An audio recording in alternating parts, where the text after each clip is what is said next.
Acetylcholine is the neurotransmitter produced by neurons referred to as cholinergic neurons. IUPAC name of acetylcholine is 2-acetyc-N-trimethylethanaminium. In the brain, acetylcholine functions as a neurotransmitter and as a neuromodulator.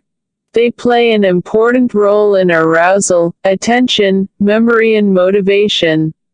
Function of acetylcholine. Acetylcholine has functions both in the peripheral nervous system (PNS) and in the central nervous system (CNS).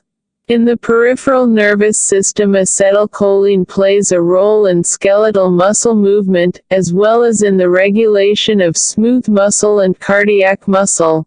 In the central nervous system, acetylcholine is believed to be involved in learning, memory, and mood. Acetylcholine is synthesized from choline and acetyl coenzyme through the action of the enzyme choline acetyltransferase and becomes packaged into membrane-bound vesicles. Acetylcholine is stored in vesicles at the ends of cholinergic. After the arrival of a nerve signal at the termination of an axon, the vesicles fuse with the cell membrane, causing the release of acetylcholine into the synaptic cleft.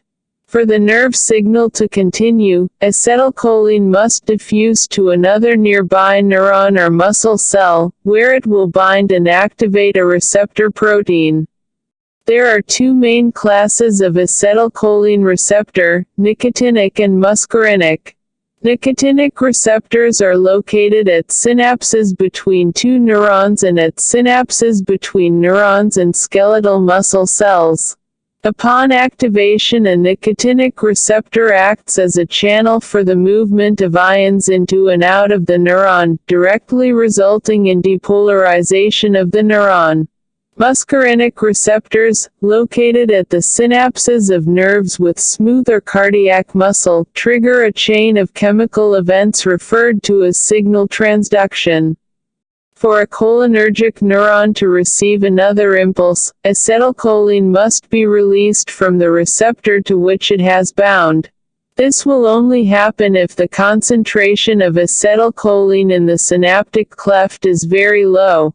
Low synaptic concentrations of acetylcholine can be maintained via a hydrolysis reaction catalyzed by the enzyme acetylcholinesterase.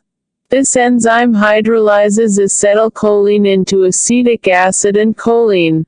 If acetylcholinesterase activity is inhibited, the synaptic concentration of acetylcholine will remain higher than normal. Acetylcholine was first identified in 1915 by Henry Hallett Dale for its actions on heart tissue. It was confirmed as a neurotransmitter by Otto Loewy, who initially gave it the name Vagusstoff because it was released from the vagus nerve. Both received the 1936 Nobel Prize in Physiology or Medicine for their work. Acetylcholine was also the first neurotransmitter to be identified.